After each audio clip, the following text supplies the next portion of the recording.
지금 생각해보면 너무 바빴던 그때가 오히려 시간 관리를 더 잘했던 시기였던 것 같아요. 여러분, 구글 캘린더, 노션, 각종 생산성 앱까지 다 써봤지만 왜 이렇게 열심히 하는데도 성과가 없지? 나는 왜 늘 제자리 걸음일까? 이런 생각 한 번쯤 해보신 적 있으신가요? 저도 마찬가지였습니다. 매일 빼곡히 투두 리스트를 채우고 시간 단위로 스케줄을 쪼개 써봤지만 결국 남는 건 지친 몸과 마음뿐이었어요.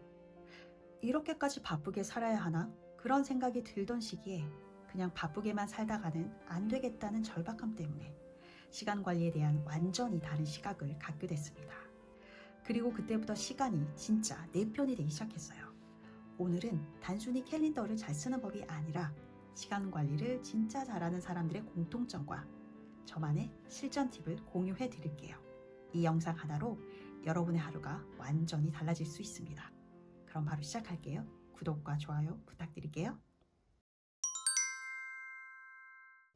시간 관리를 잘하는 사람들의 첫 번째 공통점은 바로 왜 이 시간을 쓰는가에 대한 목적이 분명하다는 것입니다.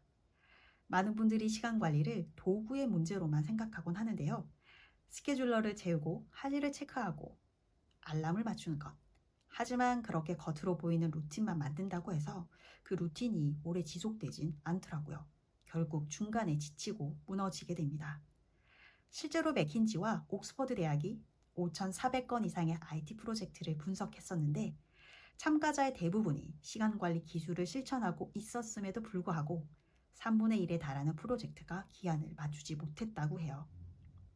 이는 단순히 계획이나 도구만으로는 시간을 완전히 통제하기 어렵다는 걸 보여주는 대목입니다.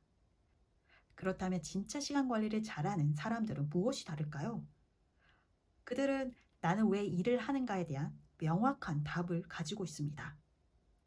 리치 노튼의 인생이 바뀌는 시간 관리의 비밀이라는 책에서는 시간을 장악하는 사람들의 공통점으로 최종 목적에서부터 시작하는 사고방식을 강조하는데요.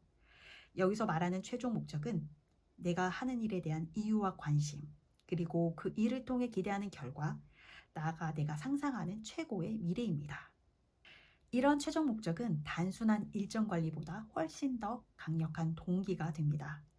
내면에서 우러나오는 이유가 있어야 계획이 실천으로 이어지고 결국엔 루틴이 무너지지가 않죠.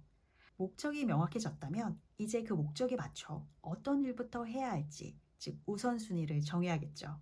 그래서 두 번째 공통점은 우선순위를 정하고 덜 중요한 일은 과감히 걷어내는 것입니다.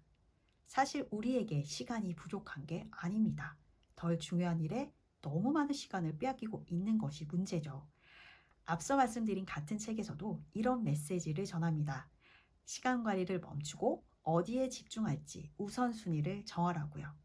그리고 EDO, 즉 제거, 위임, 외주화 이 세 가지 전략을 통해 내가 직접 해야 할 일들을 과감하게 가지치기 하라고 말합니다. 저 역시 예전에 직장 후배에게 어떤 일을 처리하는 걸 보고 지금 이거 할 때가 아닌 것 같아 라고 말한 적이 있었습니다. 그리고 제가 그 후배에게 지금 무엇부터 해야 하는지, 지금 가장 중요한 일이 무엇인지 우선순위를 정리해 준 기억이 있는데요. 꽤 오랜 시간이 지난 후에 그 동료가 이렇게 말해주더라고요. 그때 그 말이 큰 인사이트가 되어서 지금 내가 뭘 먼저 해야 할지 생각하게 된 계기가 됐다고 합니다. 이렇게 우선순위를 세우고 실행해 나가는 것도 중요하지만 그보다 더 중요한 게 하나 더 있는데요. 그 시간들이 정말 잘 쓰여졌는지를 되돌아보는 겁니다. 그래서 세 번째 공통점은 바로 정기적인 리뷰입니다. 주간이든 격주든 월간이든 여러분의 시간을 어떻게 쓰고 있는지 돌아보는 시간이 반드시 필요한데요. 무엇을 잘했고 뭐가 부족했는지 어떻게 개선할 수 있는지를 기록하다 보면 스스로 시간을 통제하는 자기만의 노하우가 생기기 시작합니다. 처음에 번거롭고 귀찮지만 이 습관이 쌓이면 시간의 흐름이 다르게 느껴지기 시작할 거예요. 이 세 가지 공통점 외에도 제가 직접 실천하면서 효과를 본 두 가지 팁도 말씀드릴게요. 첫 번째는 우선순위라고 판단되는 일 하나를 선택해서 어떻게든 끝까지 성취해보는 겁니다. 이건 반드시 끝내겠다는 각오로 몰입해서 크든 작든 성취 경험을 만들어 보는 거예요. 회사나 학교에서든 이런 성취, 성공 경험은 나를 지탱해주는 강력한 동기가 되기도 합니다. 실제 저는 일과 육아, 대학원을 동시에 병행한 적이 있는데요. 그 바쁜 와중에도 당시 제가 중요하다고 생각한 목표 중 하나는 학점을 잘 받아서 장학금을 받는 것이었습니다. 그리고 그 목표 하나에 몰입하면서 자연스럽게 덜 중요한 일들을 정리했고 결국 여러 차례 장학금을 받을 수 있었습니다. 그 성공 경험이 큰 동기가 되어서 이걸 계속 이어가고 싶다는 생각이 들었고 자진해서 팀 과제 프로젝트도 더 맡고 결국에는 대학원을 최우수 성적으로 졸업까지 할 수 있었습니다. 이렇게 내가 정한 중요한 일을 끝까지 해낸 경험이 쌓이다 보면 시간이 나를 끌고 가는 게 아니라 내가 시간을 이끌어가는 사람이 될 수 있습니다. 두 번째 팁은 시간을 쓰는 이유를 스스로 만들고 그 시간을 통해 바뀐 내 미래 모습을 상상해 보는 거예요. 많은 사람들이 시간 관리에 실패하는 이유는 실행력이 부족해서가 아니라 왜 해야 하는지에 대한 동기가 약하기 때문인데요. 첫 번째 팁이 몰입을 통해 성취 루틴을 만드는 전략이었다면 이번 팁은 지속 가능하게 만드는 심리적 에너지에 관한 이야기입니다. 예전에 제가 회사에서 성과관리 부서장을 맡았을 때 회사에서의 제 목표는 단 하나였습니다. 우리 회사의 대평가 등급을 반드시 올리자. 그 목표 하나에 제 모든 시간과 에너지를 집중했고 그걸 매일 머릿속으로 시각화하면서 상상했어요. 우리 회사의 대평가 등급이 올라가는 모습을요. 이러한 상상은 하루의 루틴에 강한 의미를 부여해 주었고 그 덕분에 저는 1년 가까이 하나의 목표에 꾸준히 몰입할 수 있었습니다. 그 결과 평가 등급도 올릴 수 있었고 인사고과에서도 좋은 평가를 받을 수 있었습니다. 결국 시간을 통제할 수 있다는 건 왜 내가 이걸 하는지 아는 것에서 비롯됩니다.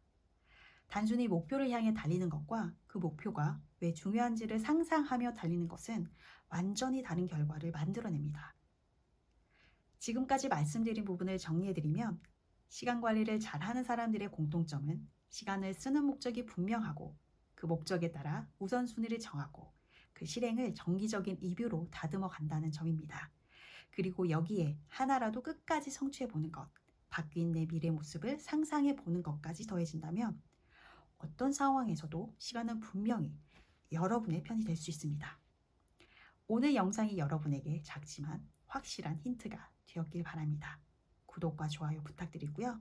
다음 영상에서 또 뵙겠습니다. 감사합니다.